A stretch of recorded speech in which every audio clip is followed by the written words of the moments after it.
ऐगिरी नंदिनी स्तोत्र के शब्दों की रचना आदि शंकराचार्य ने इस समय की है कि इसे सुनने मात्र से शरीर में एक खास तरह की ऊर्जा महसूस होती है। क्या आप जानते हैं कि आदि शंकराचार्य द्वारा रचित ऐगिरी नंदिनी के शब्दों में ऐसी शक्ति है जो आपके घर की नकारात्मक ऊर्जा को सेकंडों में खत्म कर सकती है। आइए जानते हैं इसके पीछे का रहस्य। और इसका रहस्य जानने के लिए पहले हमें हर एक श्लोक का अर्थ पता होना चाहिए। चलिए तो पहले हम श्लोक बोलेंगे, फिर उसका अर्थ बताएंगे। श्लोक नंबर 1। ऐगिरी नंदिनी नंदित मेदिनी विश्व विनोदिनी नंदिनुते गिरिवर विंध्य शिरोधिनी वासिनी विष्णु विलासिनी जिष्णुनुते भगवती हे सिति कंठ कुटुंबिनी भूरि कुटुंबिनी भूरि कृते जय जय हे महिषासुर मर्दिनी रम्य कपर्दिनी शैलसुते।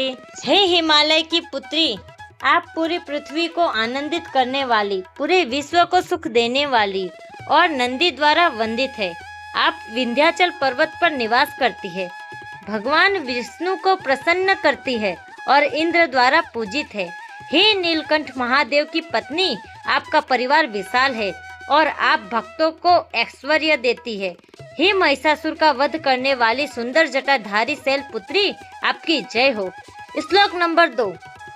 सुरवर वर्षिणी दुर्धर धर्षिणी दुर्मुख मर्षिणी हर्षरते त्रिभुवन पोषिणी शंकर तोषिणी कल्मष मोषिणी धोषरते धनुजनि रोषिणी दितिसुत रोषिणी दुर्मद शोषिणी सिंधुसुते जय जय हे महिषासुर मर्दिनी रम्य कपर्दिनी शैलसुते।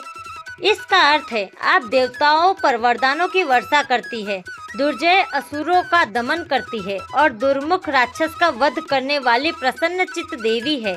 आप तीनों लोकों का पालन करती है, शिव को आनंद देती है और पापों को नष्ट करती है। आप राक्षसों पर क्रोध करने वाली और घमंड को सुखा देने वाली समुद्र की पुत्री लक्ष्मी स्वरूप है। श्लोक नंबर 3। ऐ जगदम्ब मदम्ब कदम्ब वन प्रिय वासिनी हासरते शिखरी शिरोमणि तुंग हिमालय सुंग निजालय मध्य गते मधु मधुरे मधु कैटप भंजिनी कैटभ भंजिनी रासरते जय जय हे महिषासुर मर्दिनी रम्य कपर्दिनी शैलसुते। इसका अर्थ है, हे जगत की माता, आपको कदम्ब के वनों में रहना और मुस्कुराना प्रिय है। आप हिमालय की ऊंची चोटियों पर अपने महल में रहती हैं। आप मधु के समान मीठी है और मधु कैटभ जैसे राक्षसों का नाश करने वाली है। श्लोक नंबर 4। ऐ सतखंड विखंडित रुंड वितुंडित सुंड गजाधिपते रिपु गज गंड विदारण चंड पराक्रम सुंड मृगाधिपते निज भुज दंड निपातित खंड विपातित मुंड भटाधिपते जय जय हे महिषासुर मर्दिनी रम्य कपर्दिनी शैलसुते। इसका अर्थ है, आपने शत्रुओं के शरीरों के 100 टुकड़े कर दिए और उनके हाथियों की सूंड काट डाली। आपका वाहन सिंह शत्रुओं के हाथियों के मस्तक फाड़ देता है। आपने अपनी भुजाओं के बल से युद्ध के मैदान में शत्रुओं के सिरों को काट गिराया है। श्लोक नंबर 5। ऐरण दुर्मद शत्रुवधोदित दुर्धर निर्झर शक्ति भृते चतुर्विचार धुरीण महाशय दूत कृत प्रमथाधिपते दुरित दुरीह दुराशय दुर्मति दानव दूत दुरंत मते जय जय हे महिषासुर मर्दिनी रम्य कपर्दिनी शैलसुते। इसका अर्थ है, युद्ध में मदमस्त शत्रुओं का वध करने के लिए आप अपार शक्ति धारण करती है। आपने महादेव को अपना दूत बनाकर भेजा। आपने उन दुष्ट बुद्धि दानवों के दूतों के कुचक्रों का अंत कर दिया। श्लोक नंबर 6। ऐ शरणागत वैरी वधूवर वीर वराभयदाय करे त्रिभुवन मस्तक शूल विरोधी शिरो अधिकृता मल शूल करे दुमित दुमिता मंदुभिता मदधीर धमी धमी धीर करे। जय जय हे महिषासुर मर्दिनी रम्य कपर्दिनी शैल सुते। इसका अर्थ है आप शरण में आए हुए शत्रुओं की पत्नी को भी अभय देने वाली है। आपके हाथ में जो त्रिशूल है वह तीनों लोकों के शत्रुओं का नाश करने वाला है। युद्ध में बज रहे नगाड़ों की ध्वनि के बीच आप अडिग और पराक्रमी दिखती हैं। श्लोक नंबर 7। ऐ निज हूढ़ कृति मात्र निराकृत धूम्र विलोचन धूम्र सते समर विशोषित शोणित बीज समुद्र वसोणित बीज जलते शिव शिव शंभु निशुंभ महाहवतर्पित भूत पिशाचरते। जय जय हे महिषासुर मर्दिनी रम्य कपर्दिनी शैल सुते। इसका अर्थ है आपने मात्र अपनी एक हुंकार से धूम्र विलोचन के सैकड़ों राक्षसों को नष्ट कर दिया। आपने युद्ध भूमि में रक्त बीज के रक्त से पैदा होने वाले राक्षसों का अंत किया। आपने शुंभ और निशुंभ के वध से भूत पिशाचों को तृप्त कर दिया। श्लोक नंबर 8। धनुरनुसंग रण क्षण संग परिस्फुद दंग नटकटके कनक प्रसंग प्रसतन संग रसभद संग हतावटुके कृत चतुरंग बलि शितिरंग घट बहुरंग रटत कटके। जय जय हे महिषासुर मर्दिनी रम्य कपर्दिनी शैल सुते। इसका अर्थ है युद्ध के समय आपके आभूषण खनकते हैं और आपके अंग वीरता से चमकते हैं। आपके तरकस से निकल रहे बाण स्वर्ण की तरह चमकते हैं और दुष्ट योद्धाओं का विनाश करते हैं। चतुरंगी सेना के बीच आपका पराक्रम अद्भुत है। श्लोक नंबर 9। सुरललनाथ तथे तथे तथे ये नित्यरते कृत कुत कुत कुकुथु थुकुतु थुतु गदा धनु तांडव नाटरते धुधुकुटु धुक्कु धिमी धिमी धीन धिमी ध्वनि मुंडग नींदरते।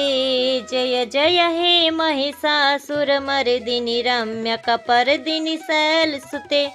इसका अर्थ है स्वर्ग की अप्सराएं आपके विजय गान पर नृत्य करती है। आप युद्ध को एक दिव्य तांडव की तरह खेलती हैं। मृदंग और वाद्यों की धीमी धीमी ध्वनि के बीच आप शत्रुओं का संहार करती है। श्लोक नंबर 10। जय जय जप्य जपे जय शब्द प्रस्तुति तत्पर विश्वनुते झण झण झिंझिमि झंकृत निपुर संजित मोहित भूत प्रते नटित नटार्ध नटी नट नायक नाटित नाट्य सुगानरते। जय जय हे महिषासुर मर्दिनी रम्य कपर्दिनी शैल सुते। इसका अर्थ है पूरा विश्व आपकी जय जयकार करता है। आपके नुपुरों की झंकार से स्वयं महादेव मोहित हो जाते हैं। आप भगवान शिव के अर्धनारीश्वर रूप के साथ नृत्य और संगीत में लीन रहती है। श्लोक नंबर 11। ऐ सुमनः सुमनः सुमनः सुमनः सुमनोहर कांतियुते सित रजनी रजनी रजनी रजनी रजनी करवक्रवृते सुनयन विभ्रमर भ्रमर भ्रमर भ्रमराधिपते। जय जय हे महिषासुर मर्दिनी रम्य कपर्दिनी शैल सुते। इसका अर्थ है आपका मुख कमल के समान सुंदर और कांतिवान है। आपकी आंखें भ्रमर के समान चंचल और सुंदर है। आपकी आभा चंद्रमा की चांदनी की तरह शीतलता देने वाली है। श्लोक नंबर 12। सहित महाहव मल्लम तल्लिक मल्लित रल्लक मल्लरते विरचित वल्लिक पल्लिक मल्लिक झिल्लिक भिल्लिक वर्ग वृते सितिकृत फुल्ल समुल्ल सितारुण तल्ल जप पल्लव सल्ललिते। जय जय हे महिषासुर मर्दिनी रम्य कपर्दिनी शैल सुते। इसका अर्थ है आप महान योद्धाओं के साथ युद्ध करने में प्रवीण हैं। आप वन की लताओं और भील कन्याओं से घिरी रहती हैं। आपका शरीर खिले हुए लाल कोमल पत्तों की तरह लावण्यमयी है। श्लोक नंबर 13। अविरल गंड गलम मद मेदुरमत्त मतंग जरा जपते त्रिभुवन भूषण भूत कला निधि रूप पयो निधि राज सुते ऐ सुदती जन लालच मानस मोहन मन्मथ राज सुते जय जय हे महिषासुर मर्दिनी रम्य कपर्दिनी शैल सुते। इसका अर्थ है आप मत्त हाथियों की तरह शक्तिशाली असुरों का गर्व चूर करती है। आप तीनों लोकों का आभूषण है और राजा की पुत्री के रूप में सुंदर दिखती है। आपकी सुंदरता कामदेव को भी मोहित करने वाली है। श्लोक नंबर 14। कमल दलामल कोमल कांति कला कलित मल भाल तले सकल विलास कला निलय क्रमले वल भुक्त तिसीते अलिबुल संकुल कुवल मंडल मोलि मिलबुल कुलाली पुते जय जय हे महिषासुर मर्दिनी रम्य कपर्दिनी शैल सुते। इसका अर्थ है आपका मस्तक कमल की पंखुड़ियों की तरह कोमल और उज्जवल है। आप समस्त कलाओं का निवास स्थान है। आपके केसों में भौरे से घिरे सुगंधित फूलों की माला सुशोभित है। श्लोक नंबर 15। कर मुरली रवरी जित कूजित लज्जित कोकिल मंजुमते मिलित पुलिंद मनोहर गुंजित रंजित सेल निकुंज गते निज गुण भूत महासबरी गण सद्गुण संभुत केलिक तले जय जय हे महिषासुर मर्दिनी रम्य कपर्दिनी शैल सुते। इसका अर्थ है आपके हाथों की बांसुरी की ध्वनि कोयल को भी लज्जित कर देती है। आप पहाड़ों की गुफाओं में सबरी और अन्य जनजातीय स्त्रियों के साथ क्रीड़ा करती है। श्लोक नंबर 16। कटितट पीठ दुकूल विचित्र मयूख तिरस्कृत चंद्र रुचे प्रणत सुरासुर मौलि मणि स्फुर दंसुल सन्नख चंद्र रुचे जित कनकाचल मौलि मदोर्जित निर्झर कुंजर कुंभ कुचे जय जय हे महिषासुर मर्दिनी रम्य कपर्दिनी शैल सुते। इसका अर्थ है आपने रेशमी पीले वस्त्र धारण किए हैं। जब देवता और असुर आपके चरणों में झुकते हैं तो उनके मुकुटों की मणियां आपके पैरों के नाखूनों की चमक से और भी प्रकाशमान हो उठती है। श्लोक नंबर 17। विजित सहस्त्र करे कर सहस्त्र करे कर सहस्त्र करे कनुक्ते कृत सुर तारक संगर तारक सूनु सुते सुरथ समाधि समान समाधि समाधि समाधि सुजात रते जय जय हे महिषासुर मर्दिनी रम्य कपर्दिनी शैल सुते। इसका अर्थ है आप हजारों सूर्यों के समान तेज वाली है। आपने तारकासुर के साथ युद्ध में देवताओं का साथ दिया। आप राजा सूरत और वैश्य समाधि को मोक्ष देने वाली है। श्लोक नंबर 18। पद कमलम करुणा निलये वरिवस्यति यो अनुनिधिम सुशिवे यई कमले कमला निलयः स कथं न भवेत् तव पदमेव परम पदन्मित्यनुशीलयतो मम किं न शिवे जय जय हे महिषासुर मर्दिनी रम्य कपर्दिनी शैल सुते।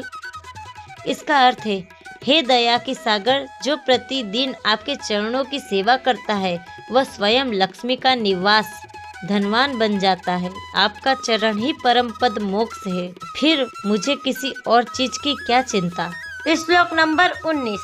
कनक तत्कल सिंधु जलेर निसिचन्ति ते भ्रूण रंग भुवं भजति सकिन्न सची कुच कुंभ तटी परिसंब सुखानुभवम् तव चरणं शरणं करवाणि नतामरवाणि निवासि शिवे। जय जय हे महिषासुरमर्दिनि रम्यकपर्दिनि शैलसुते। इसका अर्थ है, जो भक्त आपका स्वर्ण के कलशों से अभिषेक करता है उसे इंद्र के समान सुख प्राप्त होता है। हे वाणी की देवी, मैं आपके चरणों की शरण लेता हूँ। श्लोक नंबर 20। तव विमलेन्दुकुलं वदनेन्दुमलं सकलं ननुकूलयते किमु पुरुहूतपुरीन्दुमुखी सुमुखीभिरसो विमुखी क्रियते। मम तु मतं शिवनामधने भवति कृपया किमुत क्रियते। जय जय हे महिषासुरमर्दिनि रम्यकपर्दिनि शैलसुते। इसका अर्थ है, आपका मुख पूर्ण चंद्रमा के समान है, जिसे देखने के बाद स्वर्ग की अप्सराओं के मुख भी फीके लगने लगते हैं। आपकी कृपा से ही सब कुछ संभव है। श्लोक नंबर 21। अयि मयि दीन दयालुतया करुणानिधिना सदमेव शिवे भवतु मयोचितं चरिते नमसासि यथा अपितासि तथा। यदुचितमत्र भवत्युररीकुरुता दुरुतापमपाकुरुते। जय जय हे महिषासुरमर्दिनि रम्यकपर्दिनि शैलसुते। इसका अर्थ है, हे दयामयी शिवे, मैं बहुत दीन हूँ, मुझ पर कृपा करे, मेरे दुखों और कष्टों को दूर करे। जो आपके योग्य लगे वैसा ही मेरे साथ करे। आपकी जय हो। हमने जैसे पहले कहा था, इसमें कोई रहस्य है। अब इसमें रहस्य की बात यह है कि आदि शंकराचार्य ने इस स्तोत्र की रचना अश्वगति यानी घोड़े की चाल और गजगति यानी हाथी की चाल के लय में की है। इसमें रहस्य यह मिलता है कि जब आप इसे तेज लय से सुनते हैं तो इसकी विशेष बीट्स आपके मस्तिष्क की गामा वेव्स को सक्रिय कर देती है। इससे डर, डिप्रेशन और मानसिक सुस्ती तुरंत खत्म हो जाती है। यह एक एनर्जी बूस्टर की तरह काम करता है। इस स्तोत्र में 21 श्लोक है। अध्यात्म में 21 का अंक बहुत महत्वपूर्ण है। 5 ज्ञानेंद्रियां, 5 कर्मेंद्रियां, 5 प्राण, 5 तत्व और 1 मन, यह सब मिलाकर आध्यात्म में 21 का आंकड़ा जो इस श्लोक में मिलता है। मतलब इन 21 श्लोक का पाठ करने का अर्थ यह है कि आप अपनी इन सभी 21 शक्तियों को माँ दुर्गा की शक्ति के सामने समर्पित कर रहे हैं, जिससे आपकी आंतरिक शक्तियाँ जागृत हो जाती है। महिषासुर सिर्फ एक राक्षस नहीं था, वह भैंसे के रूप में जड़ता और अज्ञान का प्रतीक था। इस स्तोत्र की हर लाइन आपके अंदर के एक विशेष दोष को खत्म करती है। जैसे मधुकैटभ का वध आपकी जीभ के स्वाद और लालच को नियंत्रित करने के लिए है। इस पूरे स्तोत्र में माँ दुर्गा के उग्र युद्ध का वर्णन है, लेकिन हर श्लोक के अंत में उन्हें शैलसुते, हिमालय की पुत्री और सतीकंठ कुटुंबिनी शिव की पत्नी कहा गया है। यह रहस्य बताता है कि प्रचंड शक्ति के बीच भी धैर्य और शांति का होना जरूरी है। बिना शिव के शक्ति अनियंत्रित है और बिना शक्ति के शिव शव के समान है। प्राचीन काल में योद्धा युद्ध भूमि में उतरने से पहले इसका पाठ करते थे। माना जाता है कि इसके निरंतर पाठ से आपके चारों ओर एक अभय कवच बन जाता है। अगर कोई व्यक्ति ईर्ष्या या बुरी नजर से आपको परेशान कर रहा है तो इस स्तोत्र की ध्वनि उन नकारात्मक तरंगों को बेअसर कर सकती है। क्या आपने कभी सोचा है ए गिरी नंदिनी के बोल इतने तेज क्यों हैं? क्यों इसे सुनने मात्र से शरीर में बिजली दौड़ने लगती है? इसके पीछे छिपा है आदि शंकराचार्य का एक गुप्त विज्ञान। वह गुप्त बात हम आपको बताएंगे अगले वीडियो में। तब तक के लिए धन्यवाद। मिलते हैं अगले वीडियो में। अगर आपको हमारे यह वीडियो पसंद आया हो तो प्लीज लाइक और सब्सक्राइब जरूर कीजिएगा।